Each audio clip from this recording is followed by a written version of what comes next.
بسم اللہ الرحمن الرحیم اللہم صلی علی محمد وعلی محمد وعجل فرجہم وفرجنا بہم۔ غلاموں اور کنیزوں سے اچھا برتاؤ۔ امام سجاد کا غلاموں اور کنیزوں سے رویہ کیسا تھا، مندرجہ ذیل شواہد سے واضح ہو جاتا ہے۔ غلاموں کی تعلیم و تربیت۔ امام سجاد غلاموں اور کنیزوں کی تعلیم و تربیت میں خاص توجہ دیتے تھے اور آپ انہیں دینی، اخلاقی اقتدار اور نیز اہم اسلامی احکام اور مسائل کی تعلیم دے کر انہیں آزاد کر دیتے تھے۔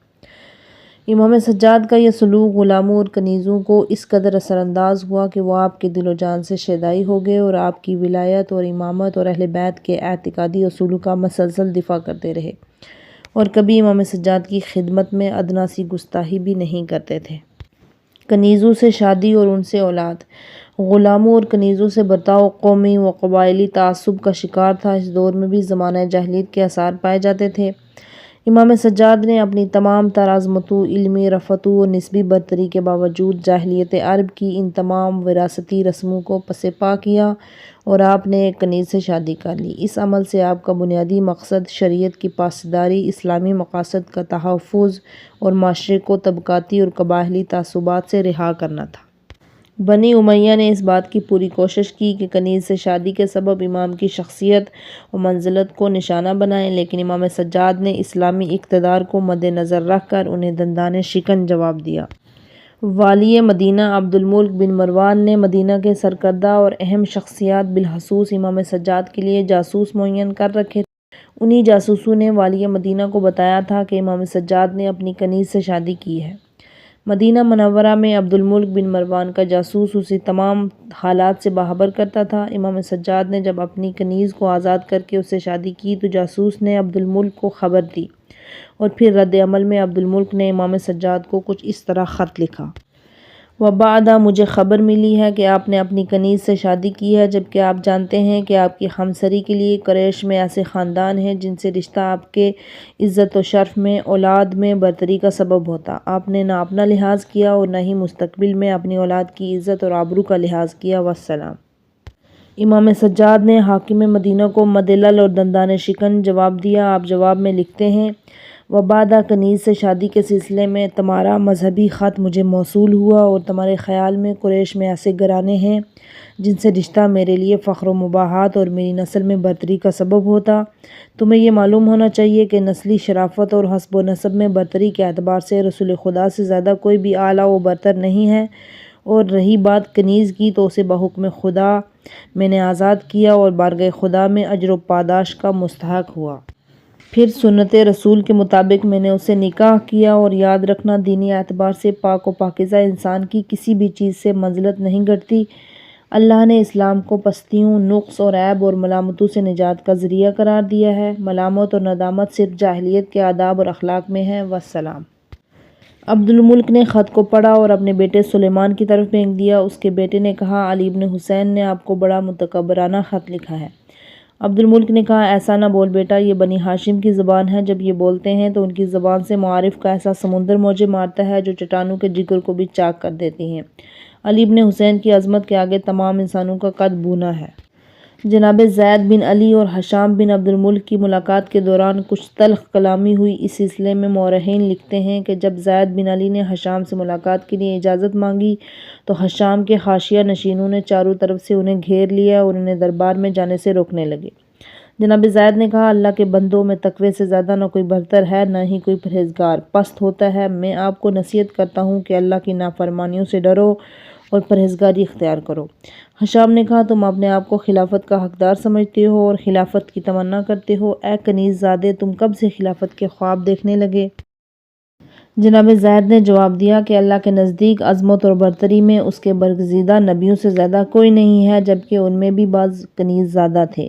اگر شان و نبوت میں یہ نقص کا سبب ہوتا تو اللہ ہرگز جناب اسماعیل کو نبی نہ بناتا۔ ہشام یہ بتا کر اللہ کے نزدیک برتر نبوت ہے یا خلافت، اور پھر اس کے شرف اور اعلیٰ نسبی کا کیا مقابلہ جو رسول خدا اور علی مرتضیٰ کی ذریت سے ہو۔ بنی امیہ اور امام سجاد کی منطق میں بنیادی فرق یہ تھا کہ بنی امیہ زمانہ جاہلیت کی تعصبانہ منطق کے طرفدار تھے اور امام سجاد نیز ان کے بیٹے جناب زید اسلامی تہذیب و تمدن کے علمبردار تھے، جس میں عصر جاہلیت کے کسی بھی تعصب اور امتیاز کی کوئی گنجائش نہیں تھی۔ غلاموں سے عفو اور گزشت۔ امام سجاد غلاموں اور کنیزوں کے ساتھ عفو اور گزشت، نیکی اور تواضع سے پیش آتے تھے۔ تاریخ میں بے شمار مثالیں درج ہیں جن سے یہ بات واضح ہوتی ہے کہ امام سجاد نے ایک غلام کو کسی مکان کی تعمیر کا کام سونپا۔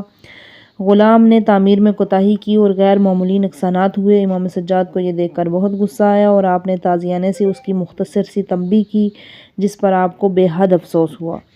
امام اپنے گھر تشریف لائے اور غلام کو بلوایا۔ غلام جب آپ کی خدمت میں پہنچا تو اس نے دیکھا کہ آپ قمیض اتار کر بیٹھے ہیں اور غلام خوفزدہ ہوا کہ امام مزید میری تنبیہ نہ کریں۔ امام سجاد نے تازیانہ اٹھا کر غلام کے ہاتھ میں دیا اور کہا، اے غلام، جس طرح میں آج پیش آیا ایسا میں نے کبھی بھی نہیں کیا تھا اور یہ غیر معمولی اتفاق تھا، لہٰذا تم یہ تازیانہ اٹھاؤ اور اپنا انتقام لے لو۔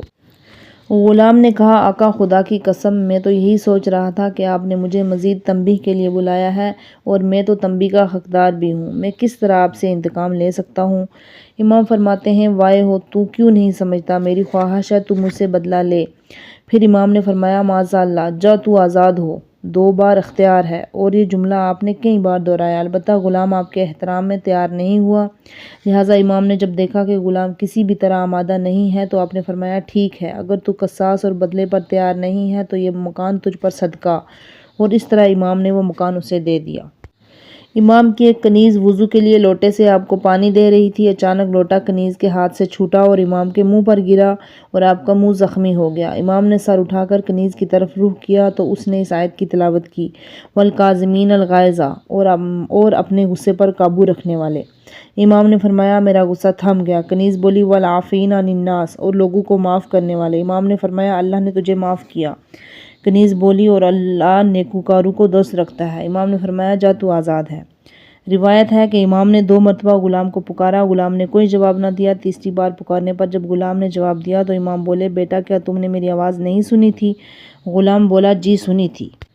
امام نے پوچھا، پھر جواب کیوں نہیں دیا؟ غلام بولا، آپ کے رویے سے مطمئن تھا۔ امام نے فرمایا، حمد اس خدا کی، میرا غلام میرے اچھے رویے سے مطمئن ہے۔ اس طرح کے واقعات غلاموں اور کنیزوں کے ساتھ امام سجاد کے حسن سلوک، آپ کی عفو اور گزشت اور نرم ہوئی کو ثابت کرتے ہیں، اور ایسے اخلاق آپ کے جد رسول اکرم صلی اللہ علیہ وآلہ وسلم اور ائمہ طاہرین کی سیرت کے علاوہ کہیں اور نہیں مل سکتے۔